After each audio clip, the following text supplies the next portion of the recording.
주님의 은혜와 평강이 여러분의 삶과 그리고 가정 가운데 있으시기를 소원합니다. 전설적인 복서 알리라고 하는 사람이 있습니다. 이 알리는 이렇게 말했습니다. 우리를 지치게 하는 것들이 있다. 우리를 지치게 하는 것들은 우리가 올라가야 할 산이 아니다. 신발 속에 조약돌이다 라는 말을 했습니다. 나를 피곤하게 하는 것은 회사에서 스트레스 받는 게 아니다. 나를 피곤하게 하는 것은 어학이나 비자 때문에가 아니다. 지치지 않고 계속 징징거리고 있는 내가 나를 하염없이 지치게 하고 있는지도 모른다 라고 이야기를 했다는 겁니다. 이제 성탄절이 한 주 앞으로 다가왔고요. 그리고 한 해가 약 16일 정도 남았습니다. 여러 가지 바쁘고 분주하겠지만 밖에서보다는 안에서, 그리고 외면보다는 내면, 그리고 내 자신을 보면서 주님을 보며 보내는 시간이 되길 기도해 봅니다.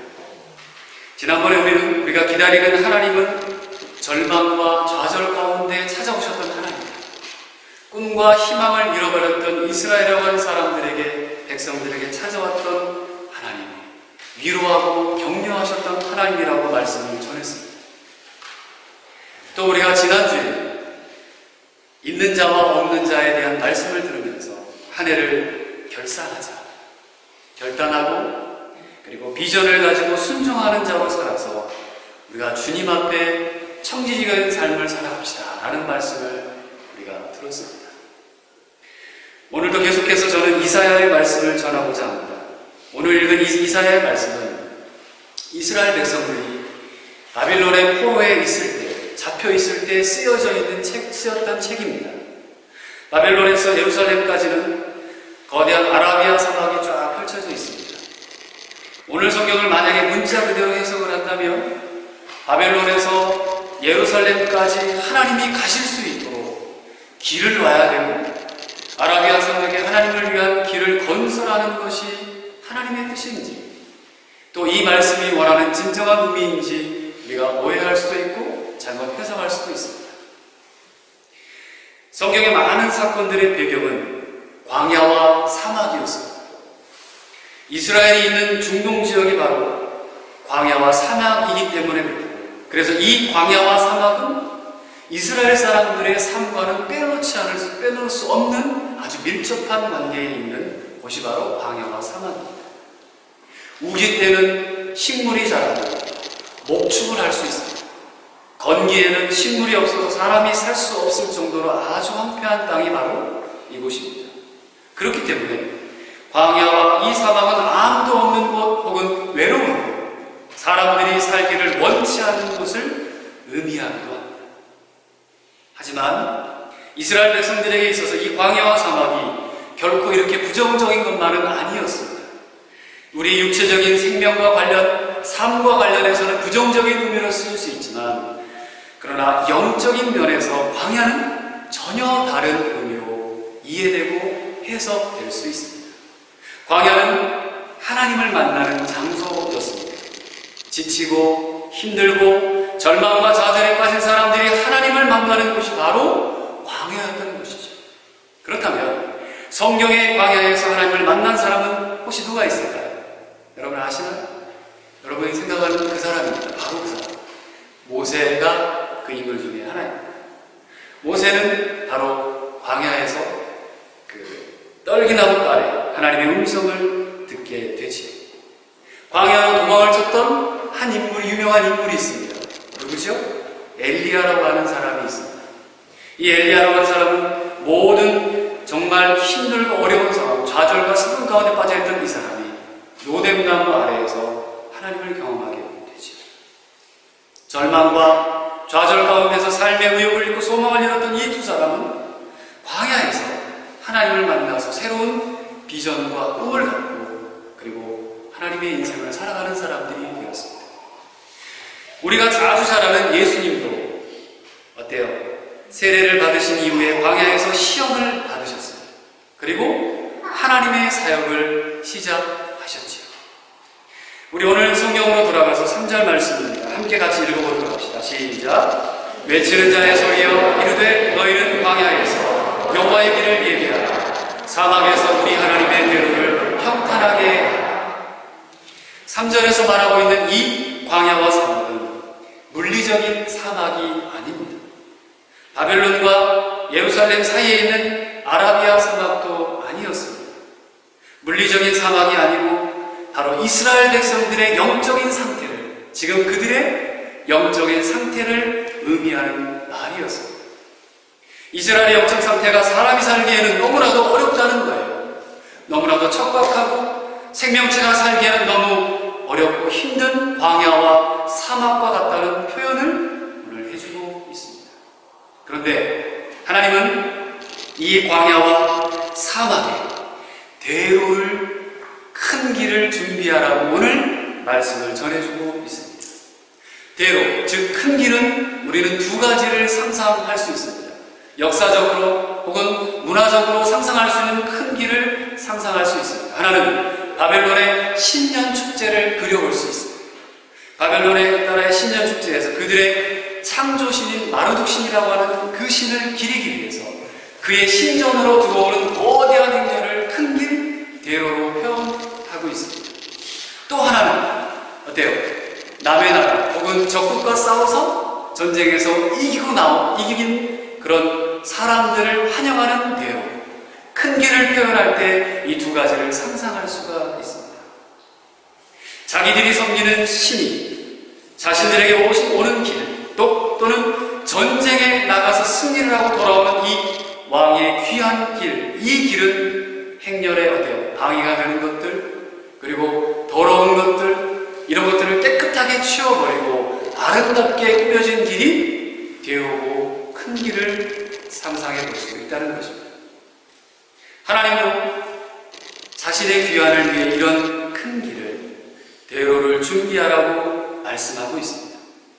자신이 가는 길을 사막과 광야에 만들라고 하셔요. 굳이 왜 사막과 광야에 이 길을 만들어야 될까요? 이스라엘 백성들은 야훼 하나님께서 예루살렘으로 오시는 길을 사막의 광야에 이제 만들어야만 했습니다. 야훼 하나님께서 어디서 오는지는 알 수 없어요. 그분이 어디서 짠하고 오실지는 아무도 몰라요. 그런데 어디로 향하고 그리고 그 목적지가 어딘지는 알 수 있게 됩니다. 바로 예루살렘이었습니다. 그리고 시온이라고 얘기할 수 있습니다. 이스라엘 백성들의 심장과도 같은 이 예루살렘 성전으로 돌아오는 길을 얘기하고 있습니다. 이스라엘 백성의 심장을 다시 뛰도록 하기 위해 주님이 오십니다. 하나님이 오신다라고, 돌아오는 길을 만들라고 얘기해주고 계십니다. 내가 너희들을 다시 생명을 불어넣어서 너희들이 다시 기쁘고 즐겁게 살아가기 위해 이 대로를 너희들이 예비해라, 준비해라라고 얘기해주고 계십니다. 그런 하나님이 오시는 길을 준비하는 것을 얘기하고 있습니다. 그런데 이 길은 사막과 광야가, 제가 여러분에게 말씀했지만 물리적인 어떤 사막과 광야가 아니었듯이 물리적인 길이 절대 아니라는 거예요. 이 대로 또한 물리적인 길이 아니라는 거예요. 독일의 도로들이 참 잘 돼 있죠. 운전을 하면 할수록 보면 참 잘 만들어놨다. 굉장히 튼튼하고 그리고 굉장히 아주 정말 위험적인 요소들을 많이 배제하면서 잘 만들어 온 것 같다는 생각이 들어요. 한국에서 고속도로를 달려보면 커브길이든지 아니면 꾸불꾸불한 길이 많은데 여기 대부분이 다 걷고 구보도 별로 그렇게 굵진 않아요. 8차선, 16차선 이렇게 큰 길을 쫙 하고 물리적으로 만들어라, 이 의미가 아니라는 것이죠. 바로 내적인 길, 영적인 길을 의미해주고 있습니다. 구약에서 야훼의 길은, 하나님의 길은 구체적이고 실제적이고 그리고 공간적인 길로 생각하지는 않습니다. 항상 신적인 명령에 따라 윤리적이고 종교적인 삶의 여정을 가리키는 언어가 바로 하나님의 길, 대로 큰 길을 이야기하고 있는 것입니다. 3절에서 하나님을 위한 대로는 하나님의 율법과, 즉 하나님이 원하시는 삶의 방법대로 살아가야 된다. 율법대로 살아가고 윤리적이고 종교적인 삶을 이야기해주는 말씀이고 하라는 것이죠. 하나님이 원하는 모습으로 살아가는 것이 곧 하나님이 오시는 큰 길을, 대로를 만드는 것이라는 거예요. 실제적인 길을 만드는 것이 아니라 내적인 길, 내면적인 길을 준비하는 것을 이야기해주고 있습니다. 하나님께서 우리들 속에 들어오시도록 우리들의 사막과 광야와 같은 마음에 준비하고 예비를 하도록 요구해주고 있는 말씀이라는 것입니다.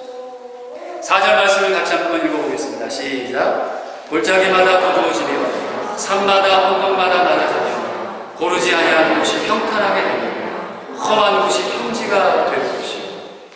이스라엘이라는 땅을요, 동과 서를 단면적으로 자르며 봉우리가 두 개가 봉긋하게 올라와 있는 낙타의 등처럼 봉우리가 큰 봉우리가 있습니다.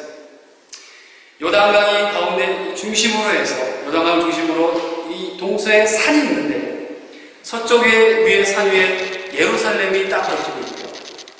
또 바벨론에서 이 예루살렘으로 오는 사막에도 아주 많은 장애물들이 놓여 있습니다. 계곡도 있습니다. 그리고 높은 산도 있고요. 돌들로 울퉁불퉁한 길들이 놓여져 있답니다. 많은 장애물들이 있습니다. 이런 곳에 길을 놓아야 됩니다. 높은 산은 깎아내리고 낮은 계곡은 높여서 높이를 얕게 맞춥니다. 울퉁불퉁한 것은 다듬어서 평평하게 만드는 것을 바로 이 의미로 표현해주고 있습니다. 낮은 계곡과 높은 산, 험한 지형 때문에 구불구불하고 오르막과 이 내리막이 있던 길을 하나님을 위해 평평하고 곱게 만들어야만 한다. 사막과 길이 영적인 의미를 가지고 있듯이 평평하고 고든 길을 건설하는 데 방해되는 계곡과 높은 산과 험한 지형도 영적인 의미를 가지고 있습니다. 그것은 모든 윤리적이고 종교적으로 타락해 있는 상황과 상태들을 말해주고 있는 거예요. 하나님의 오심을 방해하는 것들이 바로 그런 것입니다. 길을 예비하라 해서 여러분, 이 예비하다라고 하는 말을 한번 주목해 보십시오. 이 예비하다라는 말은 다른 구절에서 보면 손님을 위해서 방을 준비한다라는 의미로 사용되었습니다. 손님이 머무를 방을 청소하고 깨끗이 관리 정돈하고, 그래서 손님이 머무르는데 불편함이 없도록 준비하라는 단어가 바로 이 예비하다라고 합니다. 또 평탄하게 하라라는 말이 있어요. 평탄하게 곧 에벤더 혹은 게라데라고 하는 독일말로 쓰이는 이 말은 윤리적이고 종교적인 의미에서 어때요? 바른 길을 위해서 머물러 평탄하게 라고 하는 의미로 사용됐다는 것입니다. 개인적으로 바른 길뿐만이 아니라 사회적으로도 정의를 나타내야 되고, 그리고 그런 의미로 쓰인 전문 용어이기도 하다는 것입니다. 여러분, 이런 방해물을 제거하는 것이 바로 하나님을 위한 길을 내는 것이고, 개인적인 차원을 떠나서 사회적인 차원의 윤리적이고 종교적인 변화를 요구하고 있다는 것이죠. 여러분, 이스라엘이 멸망당한 이유가 있습니다. 제가 언제 설교로도 여러분에게 말씀을 드렸어요. 이스라엘이 멸망당할 이유는 하나님을 속였습니다. 하나님을 속이고 이웃을 속이는 것이었어요. 하나님의 율법을 잘 지키고 성전에서 하나님을 잘 섬기는 것 같았지만, 겉으로는 그렇지만 속은 어때요? 그렇지 않았다는 거예요. 성전을 하나님이 거하는 곳으로 거룩하게 여기는 것 같았지만 성전에서 돈을 벌고 있었어요. 그렇게 해서 성전을, 교회를 이용했습니다. 뇌물을 받고 저울의 눈금을 속이고 음행을 행하고 힘없는 나그네와 고아와 과부들을 억압하고 압제하고 돌보지 않았어요. 그러니까 뭐예요? 겉과 속이 너무나도 다른 행동을 하는 거예요. 개인적이고 사회적인, 윤리적이고 종교적인 모든 틀이 무너졌던 곳이 바로 예루살렘이었어요. 그 더럽고 추악한 곳에 하나님이 더 이상 머물 수가 없었던 것이죠. 이런 이유 때문에 하나님은 이스라엘을 그리고 예루살렘을 심판하셨습니다. 그리고 이 예루살렘 곧 이스라엘을 바로 떠나셨던 겁니다. 그러나 하나님께서 이제 오늘 성경을 보니까 다시 돌아오려고 하시는 겁니다. 손님을 위해 방을 치우고 정돈을 하듯이 예전에 예루살렘과 또 이스라엘을 가득 채웠던 그 불의와 우상들을 이제 너희들 제거해버려라.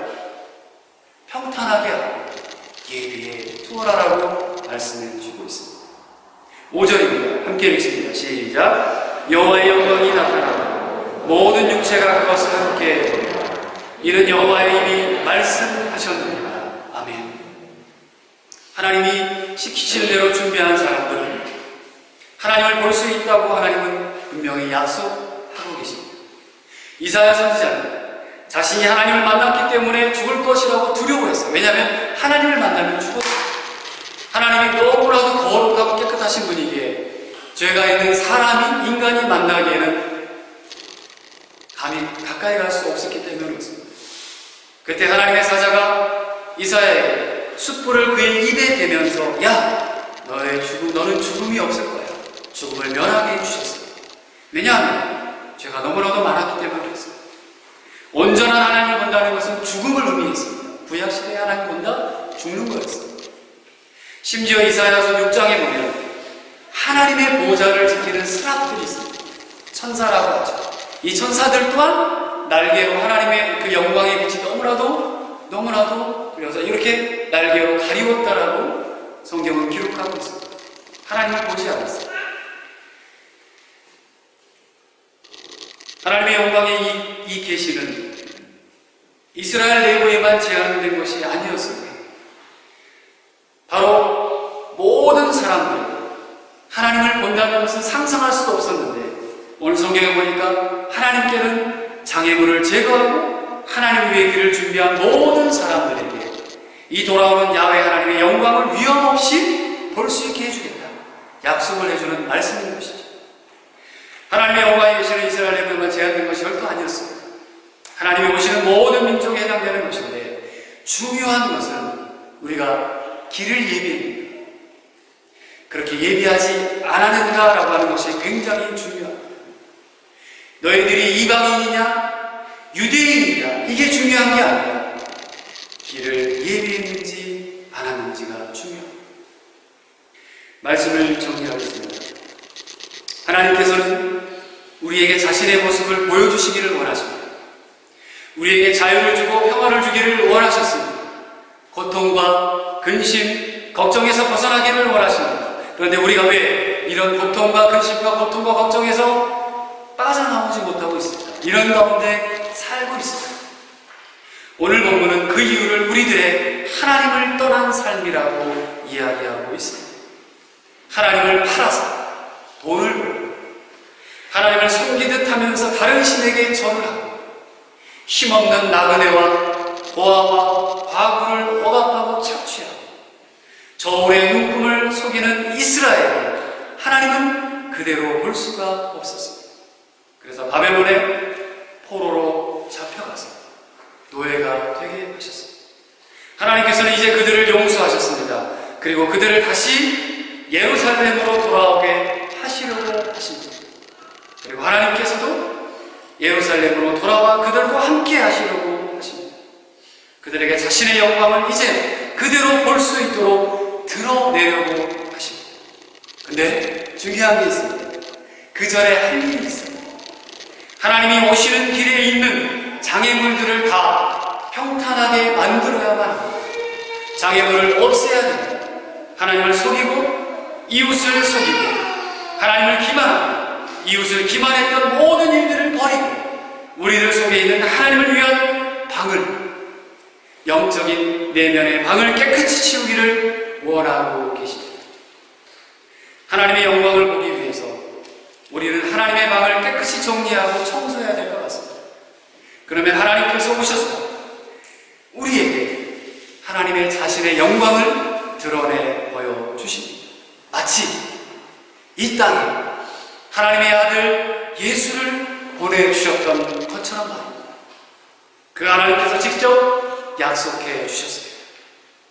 사랑하는 성도 여러분, 속도를 너무 늦춘 독수리는 먹이를 피할 수 있는 시간을 줘서 며칠 내에 독수리는 아마 굶어 죽고 말 겁니다. 속도가 너무 빠른 모기가 속도가 너무 빨라서 목표물에 접근하기 전에 지나가 버리거나 힘들어 버릴 겁니다. 그래서 결국은 모기도 며칠 만에 죽어버릴 수 있습니다. 독수리는 독수리의 속도에 맞춰서 인생을 살아갑니다. 그리고 모기는 모기의 속도에 맞춰서 살아갑니다. 그리고 저와 여러분 또한 자신만의 속도가 분명히 있습니다. 이번 성탄의 계절을 보내면서 곳곳마다 성탄 추리가 있고 바이나바움이라고 해서 이 추리가 너무나도 가는 곳마다 있습니다. 모든 도시마다 산타 있습니다. 그런데 예수님의 모습은 보이지 않습니다. 이제 얼마 남지 않은 이 성탄의 계절, 그리고 남은 얼마 남지 않은 한 해를 보내면서 여러분 각자에 맞는 속도를 가지고 하나님을 위한 우리 영의 방을 깨끗이 정리합시다. 그리고 청소합시다. 하나님의 영광을 볼 수 있기를 소원합니다. 그래서 우리 모든 도로등성경교회 모든 교우들이 정말 하나님의 영광을 보고 체험하는 그런 인생 삶이 되시길 주님의 이름으로 축원합니다. 기도하겠습니다. 우리 한번 같이 기도했으면 좋겠습니다. 오늘 이사야서의 말씀이 우리에게 시사해 주는 바는 큽니다. 이스라엘 백성들은 하나님을 떠났고 하나님을 온전히 섬기지 못했습니다. 하나님이 원하시는 삶을 살지 못했습니다. 그러게 하나님도 떠나셨습니다. 그런데 이제는 그 하나님께서 이스라엘 백성들을 용서하시고 야 너희들 대로를 그리고 평탄케 하고 그리고 예비해 내가 다시 너희들에게 오겠다. 너희들이 그 희망의 땅으로 돌아가겠다라고 성경은 얘기해주고 있습니다. 오늘을 사는 우리 또한 이 성탄의 계절을 보내면서 우리 각자의 속도에 맞는 우리 속도에 맞는 삶을 살아가면서 하나님을 위한 우리 영의 방을 깨끗이 정리했으면 좋겠습니다. 청소했으면 좋겠습니다. 그래서 하나님의 영광을 보고 체험하는 이번 성탄의 계절 그리고 2013년 마지막 한 해가 되었으면 좋겠습니다. 이런 마음으로 주님 앞에 말씀을 생각하며 함께 기도하겠습니다.